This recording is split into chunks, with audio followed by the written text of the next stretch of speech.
കുവൈത്തിലെ എല്ലാ പ്രിയപ്പെട്ട പ്രവാസികൾക്കും ഞങ്ങളുടെ പ്രേക്ഷകർക്കും ഇന്ന് പുതിയ ഒരു അതിഥിയെ പരിചയപ്പെടുത്തുകയാണ്. നിയാസ്ക എൻ്റെ നാട്ടുകാരനാണ്. ഇവിടെ ചെറിയ രീതിയിലുള്ള ബിസിനസ്സുകളും അതുപോലെ തന്നെ ഇവിടെയുള്ള സീനിയർ PR കൂടിയാണ്.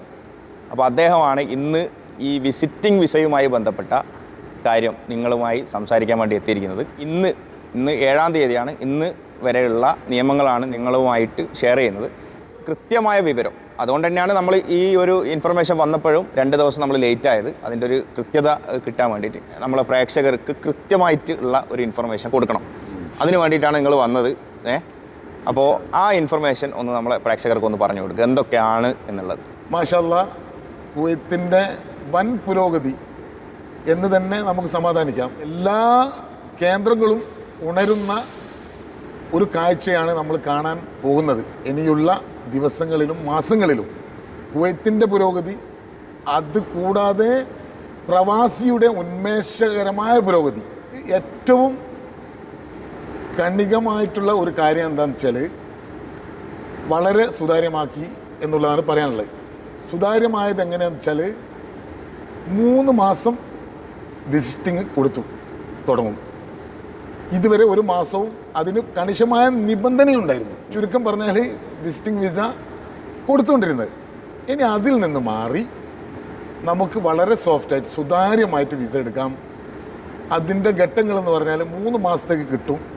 ലോക്കലിലുള്ള ഫ്ലൈറ്റ് ഒഴിവായി നമ്മുടെ രാജ്യത്തും വിദേശ വിമാന കമ്പനികളിൽ കൂടി നമുക്ക് യഥേഷ്ടം കുവൈത്തിലെത്താം. മനസ്സിലായോ? യഥേഷ്ടം കുവൈത്തിലെത്താം. മാത്രമല്ല 6 മാസം 12 മാസം എന്നൊക്കെ ഒന്നുകൂടി വിപുലീകരിച്ചിട്ട് മാഷാ അല്ലാഹ് നമുക്ക് വളരെ വലിയ ഗിഫ്റ്റാണ് ഗവൺമെൻറ് തന്നിരിക്കുന്നത്. സാധാരണ ജവാസാത്തിൽ രജിസ്റ്റർ ചെയ്ത ആളാണെങ്കിൽ അത് സൈറ്റ് ഓപ്പൺ ചെയ്യുക, അതിൽ മാരേജ് സർട്ടിഫിക്കറ്റ്, ഫാമിലി സ്റ്റാറ്റസുകളുടെ സംബന്ധമായിട്ട് എംബസിൻ്റെ പേപ്പർ കാര്യങ്ങളൊക്കെ പഴയതുപോലെ തന്നെ, പിന്നെ ജവാസാത്തിൽ പോകുന്ന പേപ്പർ, ഇതൊക്കെ സൈൻ ചെയ്ത് സെറ്റപ്പാക്കി പാസ്പോർട്ട് കോപ്പി, വൈറ്റ് ബാക്ക്ഗ്രൗണ്ടുള്ള ഫോട്ടോ നമ്മുടെ ഈ സൈറ്റിൽ MOIൻ്റെ സൈറ്റിൽ അപ്ലോഡ് ചെയ്യാം.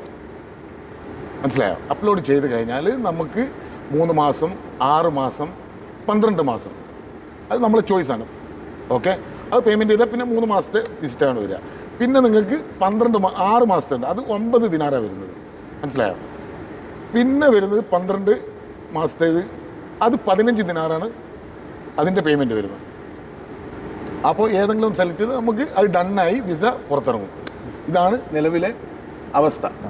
6 മാസത്തെ കാര്യത്തിലാണ് വ്യക്തത വരേണ്ടത്. 1 വർഷം എന്നുള്ളത് അത് കൃത്യമാണ് അല്ലേ? എന്തായാലും ഓരോ മാസം അത് എടുത്ത ആൾ, അത് ഇന്നലെ എൻ്റെ ഗ്രൂപ്പിൽ പെട്ട ആൾ എടുത്തിട്ടുണ്ട്.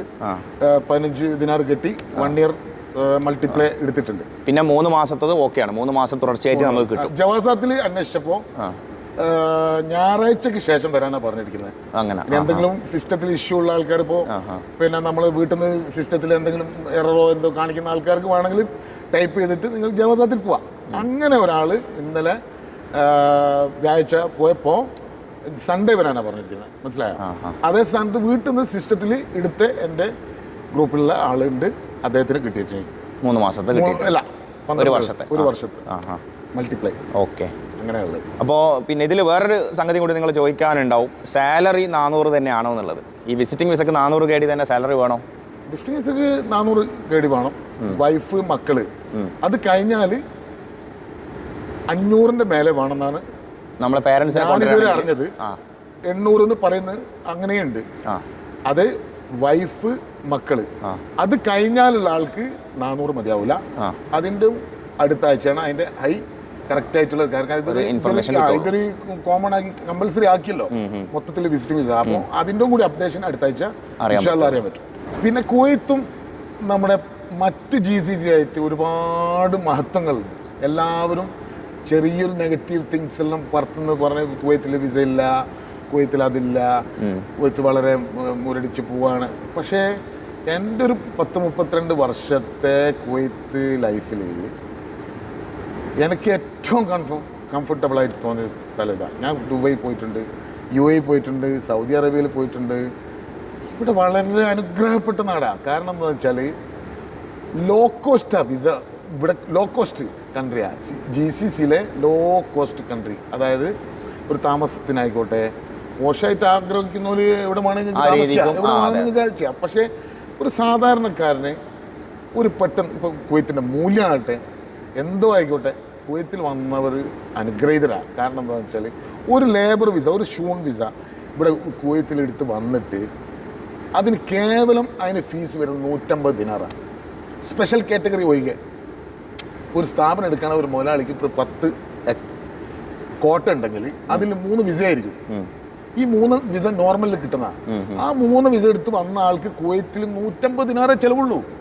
ഷൂണിൻ്റെ ഫീസായിട്ടും ചെലാനായിട്ടും അതും ഇതൊക്കെ ആയിട്ട്, മനസ്സിലായോ, മെഡിക്കലും ഇതെല്ലാം ആയിട്ട് 150 ദിനാർ. അത് നിങ്ങൾ UAE പോവാണെങ്കിൽ ഇവിടുത്തെ 500 ദിനാറിൻ്റെ ഉള്ളിലായി. ഫസ്റ്റ് ടൈം വിസ അടിക്കാൻ ചെലാന്, വിസ അടിക്കാനുള്ള കാശുകൾ എമിറേറ്റ്സ് കാർഡ്, മറ്റുള്ള കാർഡ്, ബത്താക്കാർഡ് ഇതൊക്കെ എടുക്കുമ്പോഴത്തേക്കും 500 ദിനാറിൻ്റെ ഉള്ളിൽ വരും. ലൈസൻസിന്റെ കാര്യം പിന്നെ പറയാൻ വേണ്ട. ലൈസൻസ് 15 ദിനാർ കൊണ്ട് കുവൈത്തിൽ വേറെ എവിടെ കിട്ടുക? പിന്നെ അനുഗ്രഹിച്ച നാടല്ലാന്ന് ഇത് വേറെ ഏത് നാടാ? ലക്ഷങ്ങൾ റുപ്യ വേണം, ലക്ഷങ്ങൾ വേണം ദുബായിൽ ലൈസൻസ് എടുക്കാൻ. പിന്നെ സൗദി അറേബ്യയിൽ എന്താ നടക്കുന്നത്? ഒരു സ്ഥാപനം എടുത്താൽ 10 ആൾ അവിടെ കോട്ട ഉണ്ടെങ്കിൽ 1000 സംതിങ് കുവൈത്തി ദിനാറുമാണ് ഒരാളെ വിസ പെർ ഇയർ അടിക്കാൻ. അപ്പൊ പിന്നെ അനുഗ്രഹിച്ച നാട് എവിടെ? ഒരു ലൈസൻസ് ഇപ്പൊ 15 ദിനാറായി. ലൈസൻസ് ഞാൻ പുതുക്കാൻ എൻ്റെ ഡിലേ ആയി 5 ദിനാറായിരുന്നു. ഇപ്പൊ 15 ദിനാറാണ് ലേറ്റ് ചാർജ്. ഇപ്പൊ സിസ്റ്റത്തിൽ അങ്ങനെ വരും. അപ്പൊ ഏറ്റവും കുറഞ്ഞ ലോ കോസ്റ്റും ഏറ്റവും മൂല്യമുള്ള നാട് അനുഗ്രഹിച്ച നാടല്ലാണ്ട് വേറെ എന്താണ്? അപ്പൊ അതുകൊണ്ട് കുവൈത്തിന്റെ ഒരുപാട് മഹത്വങ്ങളുണ്ട്. ഇപ്പോൾ ഒരാൾ മരണപ്പെട്ടാൽ GCCയിൽ, ഇനി വേൾഡിൽ തന്നെ എന്ന് പറയാം, എവിടെ 2 മണിക്കൂർ 2.5 മണിക്കൂർ കൊണ്ട് പേപ്പർ വർക്കുകൾ ലീവല്ലാത്ത ദിവസം മരണപ്പെട്ട ആളത് 2.5 മണിക്കൂർ 2 മണിക്കൂറാണ് ഇവിടുന്ന് നാട്ടിലെത്തിക്കാൻ. ഇവിടുത്തെ പേപ്പർ വർക്ക് ചെയ്യാൻ, നാട്ടിലെത്തുന്നല്ല പേപ്പർ വർക്ക് ചെയ്യാൻ അത്ര ഫാസ്റ്റാ. വേറൊരു അനുഗ്രഹം കൂടി പറഞ്ഞുതരാം. നിങ്ങൾ ബലജീന്റെ ഫൈന് അല്ലെങ്കിൽ വേറെ എന്തെങ്കിലും പെനാൽറ്റി, നിങ്ങൾക്ക് 1000 ദിനാർ 2000 ദിനാർ അല്ലെങ്കിൽ തിജാറിന്റെ പെനാൽറ്റി, ഒരു ഷോപ്പിൽ വന്നിട്ട് എന്തെങ്കിലും കേസിൽ ഇതായിട്ട് പെനാൽറ്റി വന്നു 1000, 2000, 3000, നിങ്ങൾ മരണപ്പെട്ടാണെങ്കിൽ അതൊക്കെ ലാപ്സായി, ഗവൺമെന്റ് തട്ടി. നിങ്ങൾ ഈ പേപ്പർ വർക്ക് 3 മണിക്കൂർ കൊണ്ട് നിങ്ങളതും ചെയ്യാം, നിങ്ങൾ നാട്ടിൽ കയറ്റിയേക്കാം. മനസ്സിലായോ?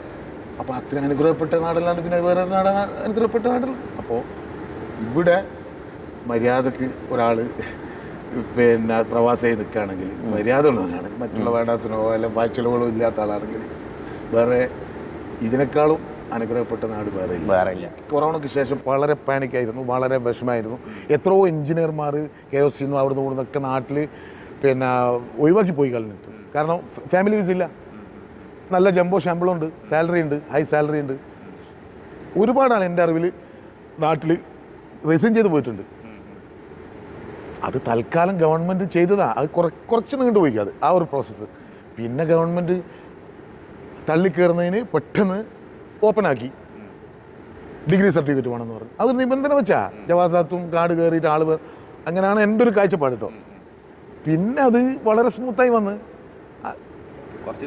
അപ്പോൾ പൂ വേണമെന്ന് പറഞ്ഞാൽ റോസാപ്പൂ തരുന്ന ഗവൺമെൻറ്റാണ്, റോസാപ്പൂ തരുന്ന നാടായത് ഒന്നത്. രണ്ടാമതായിട്ട് അങ്ങനെ വിസ ചാലുവായപ്പോൾ പല നിബന്ധനയൊക്കെ വെച്ച് തിരിച്ച് ഇപ്പോൾ അതാ വളരെ സോഫ്റ്റായി കംപ്ലീറ്റ് എടുത്ത് ഓപ്പണാക്കി. ഇനിയിപ്പം കൊമേഴ്സ്യൽ വിസിറ്റ്, ഇനിയിപ്പോൾ നമുക്കിപ്പോൾ നമ്മളെ ബന്ധുക്കളല്ലാത്തവരെ പടം കൊണ്ടുവരണം.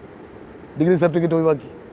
ഡിഗ്രി സർട്ടിഫിക്കറ്റ് ഭയങ്കര നൂലാമലല്ലോ, ആർക്കും കുവൈത്തിൽ വരാൻ പറ്റൂല. ഇതിപ്പോൾ ആർക്കും ഒരു കച്ചവടം ഇഷ്ടപ്പെട്ടാളോ അല്ല ഒന്ന് കാണണമെന്ന് വിചാരിച്ചാളോ പെട്ടെന്ന് കയറി വരാമല്ലോ, മനസ്സിലായോ? അതിന് വേണ്ടി ഒന്നുമില്ല.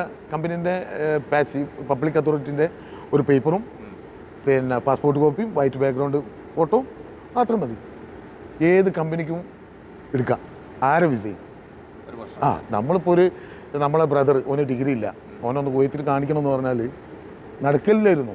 അതിപ്പോൾ നടക്കാൻ പോവാം. അപ്പം മൊത്തത്തിൽ കുവൈത്ത് കുതിച്ച് വരാനുള്ള വഴികളിലാണ് കേട്ടോ. അതാണ് എൻ്റെ ഒരു കാഴ്ചപ്പാടിൽ എനിക്ക് ഇത്രയും ഇതിൽ മനസ്സിലാകാൻ കാരണം. അപ്പോൾ എന്തായാലും നല്ലൊരു മാറ്റം കുവൈത്തിന് ഉണ്ടാവട്ടെ, അതിലൂടെ നമുക്കും മാറുവാനും പിന്നെ പുരോഗതിയും ഉണ്ടാവട്ടെ എന്ന് ആശംസിക്കുന്നു.